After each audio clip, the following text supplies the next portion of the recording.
Tropical seas offer spectacular displays, and the Red Sea is probably the most spectacular of all, with an incredible company of animal residents, like the delicate, posturing harlequin shrimp, or the grotesque frogfish with its fateful lure, the lionfish, a spectral vision of beauty and menace, and the artful feather star, the hermit crab, pop-eyed and reclusive, and the hypnotic, deadly sweep of the sea anemone.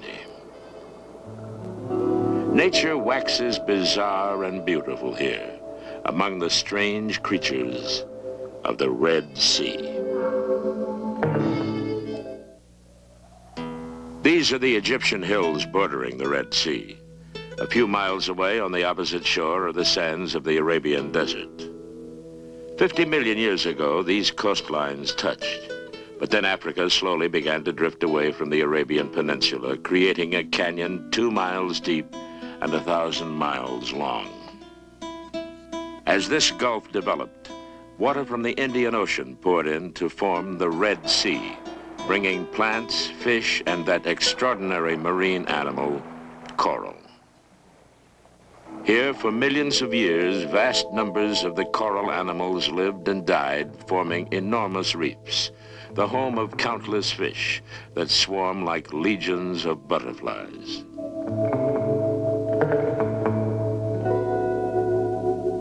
For all their beauty, these living, moving panoramas are part of the same somber biological drama that characterizes life throughout the animal world.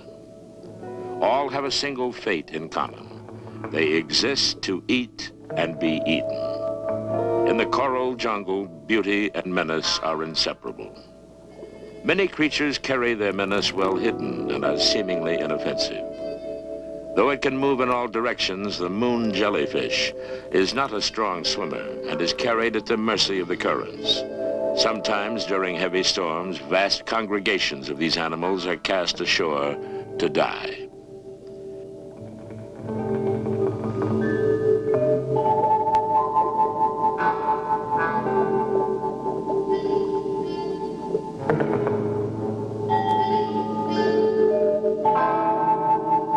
If you look closely, you can see hundreds of fine threads on the rim of the moon's bell.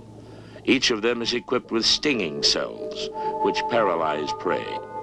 The filaments then sweep the morsel into the animal's mouth.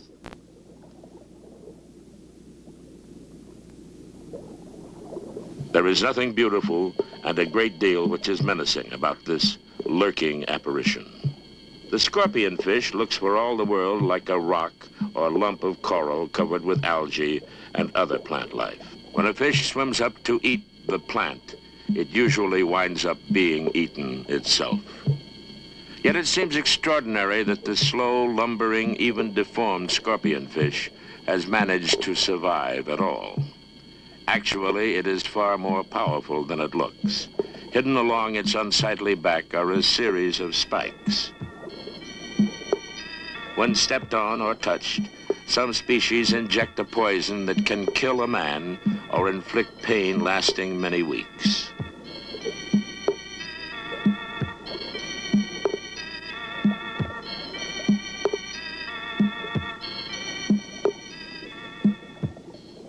The guppy treads water cautiously, and well it should, as this scorpion fish raises its armory of spines.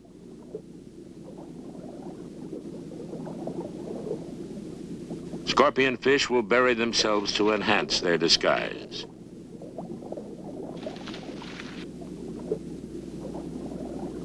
Even their eye is still rock-like and deceptive.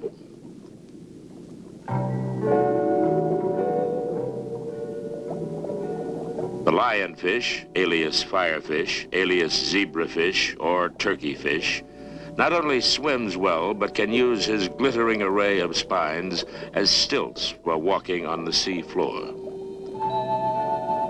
Though he looks like a precious piece of Venetian glass, he is far from delicate or fragile. He is, in fact, heavily armed. His zebra-like markings not only make him an erratic target when pursued, but warn the would-be attacker of his arsenal of venomous spines, any one of which is lethal.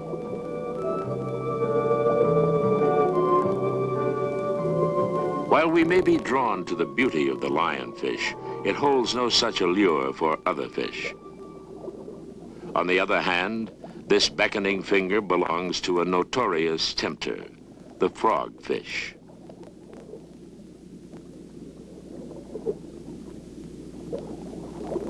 When any fish foolish enough to approach snaps at this lure, the frogfish inhales mightily and sucks the victim into its maw.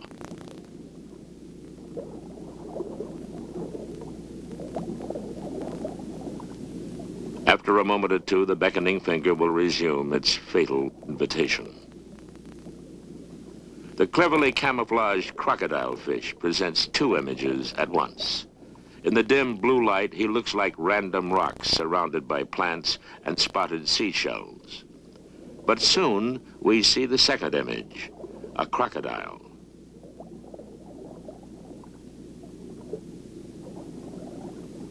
Of course, this shy creature never meant to look like his ferocious namesake. It's simply one of nature's more remarkable coincidences. As ferocious looking, but more potentially dangerous, are the sharks of the Red Sea. Lying quietly on the bottom is a nurse shark, a bottom feeder with no great reputation as a killer. It is nevertheless the object of great attention among its neighbors. These long striped fish are camp followers, remoras, which often attach themselves to their host with a suction disc on the top of their heads. It was once thought that these creatures led sharks to prey, but the opposite is true. They feed on his leftovers. The nurse shark is a sloppy eater who spills more than he swallows. Sharks are regarded as masterpieces of design, yet they are no more so than the delicate coral shrimp. In a matter of speaking, it has mastered the world with its legs. These tiny limbs act as sensory organs and help it find food, even extract oxygen from the surrounding water, and as legs are expected to do, propel their owner briskly through its Lilliputian world. Yet the coral shrimp palls in significance compared to its cousin, the harlequin shrimp, surely the most elaborate, surreal-looking creature of the Red Sea. If anything, it resembles that excited horseman who rode off in all directions at once. But the harlequin doesn't care what he looks like. Only we do. Right now, he is much more concerned with a basic matter, finding food. Though tiny, he is, after all, only a shrimp. He thinks nothing of tackling the larger starfish.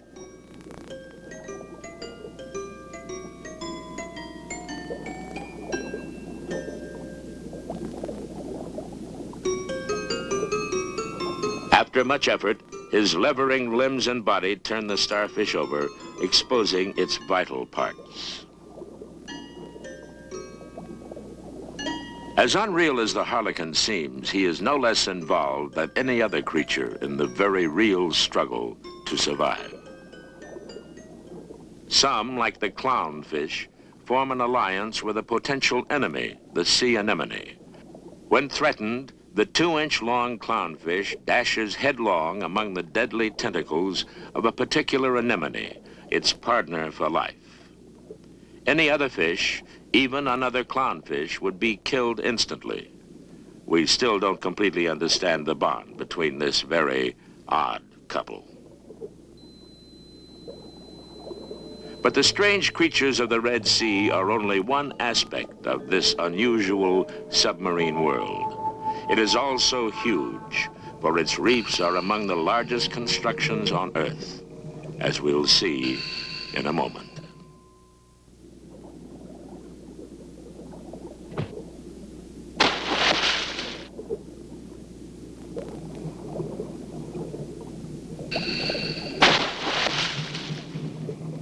Divers entering the Red Sea can have no idea at first how vast and old the reefs here are.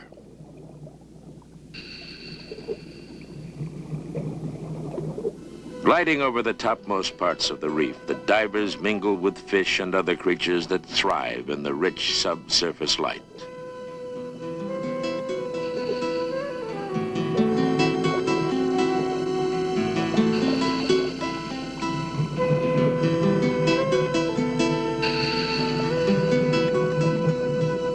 Here the corals bloom in luxuriant, varied forms.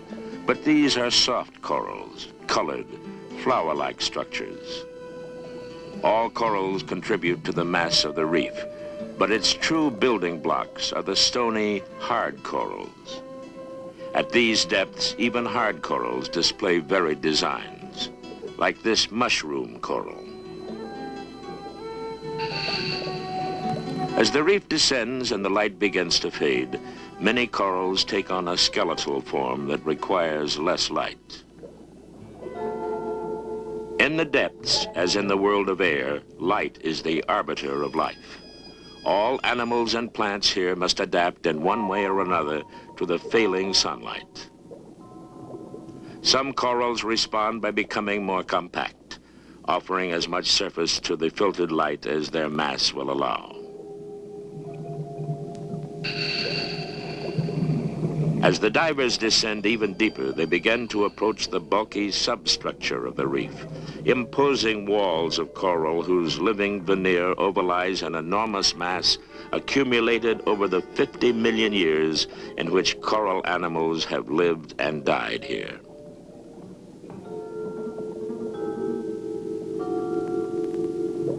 The accidents of this construction have produced caves and grottos, a labyrinthine world through which the divers glide.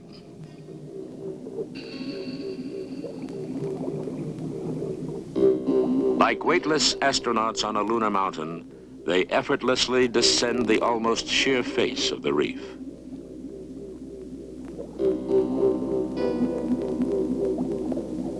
Light still penetrates here, illuminating an architecture unknown elsewhere in nature. And where there is light, there is life, flowing in and out of these half-dark caves.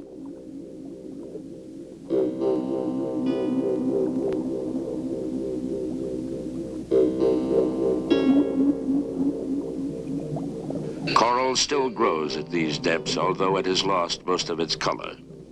Yet slowly, ever so slowly, it pushes outward, growing and feeding itself as well as the myriad animals which depend on the environment of the reef. Most of us have seen stony coral, which even when alive seems lifeless because of its hard exterior skeleton. This lively mass is soft coral, feeding. Each fluttering little mouth is a coral animal sweeping the almost still waters for food. Such diminutive creatures have, in this sea alone, fashioned one of the largest constructions on Earth. The Red Sea Reef is over 1,000 miles long and contains more building material than exists in all the cities of North America and Europe combined. Coral has not done the job entirely alone. It works in combination with tiny algae plants which tint the water green. These settle on the reef, entering the bodies of the coral animals. Once there, they help chemically form the hard coral's stony skeleton. Others contribute to the limestone mass of the reef. Shells of mollusks like the giant clam are made of calcium, and when they die, they too add to the reef. Legend holds that giant clams are capable of seizing unaware divers, but this is almost physically impossible. Another reef builder is the parrotfish. This gentle-looking creature with its beak-like jaws browses on hard coral. It actually bites off pieces and digests them as well as the algae they contain. This feeding technique helps produce the accumulations of beautiful coral sand which mantle many parts of the bottom.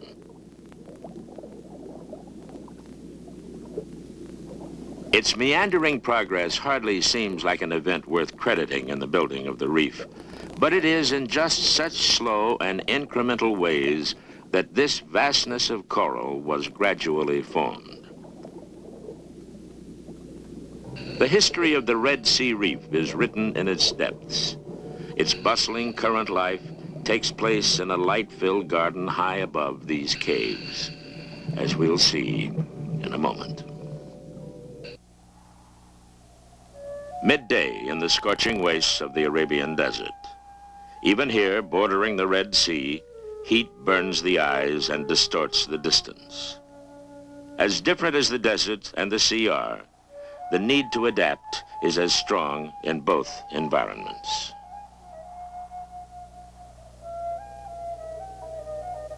The camel, for his part, has learned to live with the desert. He's quite at home there. He avoids the shade on the hottest days and can go without a drink for as long as a week. But the camel is remarkable. Neither the men who lead him nor many other creatures here manage so well. Yet hidden from view only a few yards away is one of the richest gardens on earth, separated from the desert by the rolling swell of the Red Sea.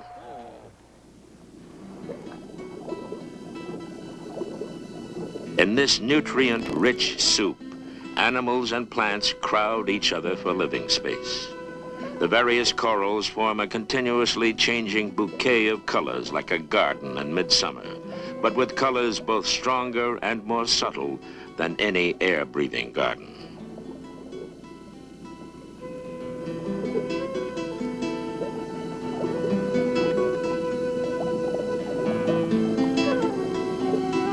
Amidst all this color and form, it's often hard to tell what is what.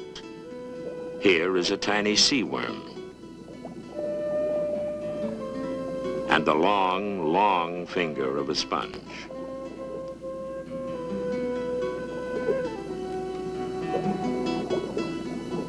While the image of a garden seems appropriate enough, most of these creatures are animals which feed on smaller animals, plankton, that are carried on the currents. This ornate object is a feather star, a rococo relative of the more familiar starfish. As it extends its graceful fronds, it gathers in a mix of algae and plankton. The arms act like a conveyor belt, endlessly relaying tidbits from the currents into the animal's mouth.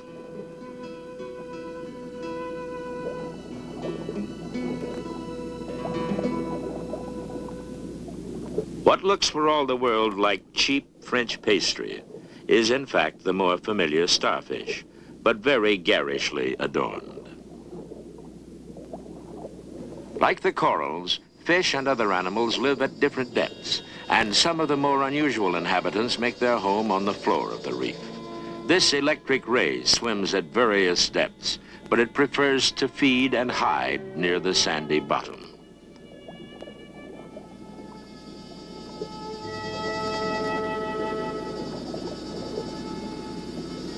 Another member of the bottom tribe is the spiny sea urchin. A recluse during the day, it comes out at night to walk the bottom, feeding on marine plants. Like the sea anemone, it is sometimes host to small fish which seek protection among its armature of spines. Cooperative relationships are widespread among bottom dwellers. This goby fish keeps a lookout from its hole while its partner, a tiny shrimp, excavates below. We don't know how this serves the shrimp, but it's clear how it helps the goby.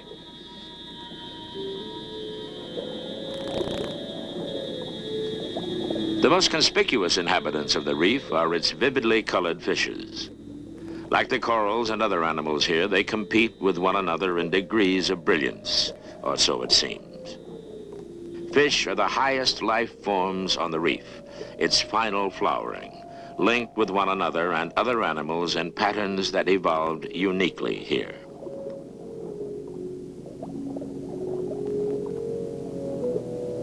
The sad-faced puffer eats coral and other hard-shell creatures.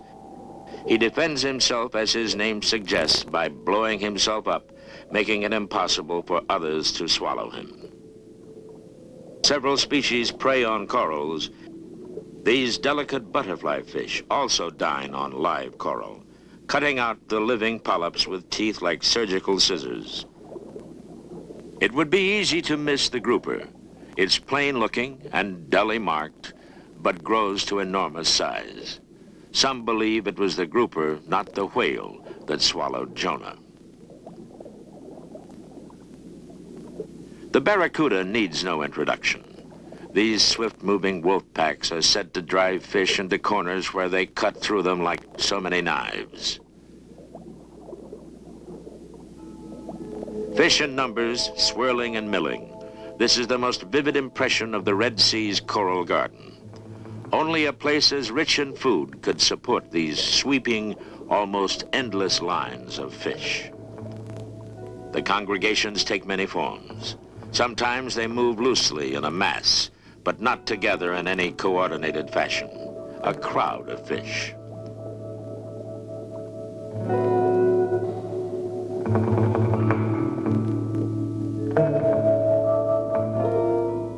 Other times they school, which is a precise, related movement carrying all the fish in one direction and then another, as if they were governed by a single mind.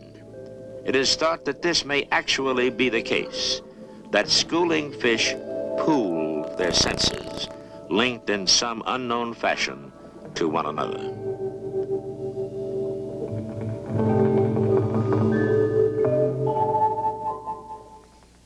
It has been man's vanity to confer uniquely on himself the titles of builder, artisan, and engineer. But millions of years before he learned to walk upright, nature executed works of scope and genius that still have no match.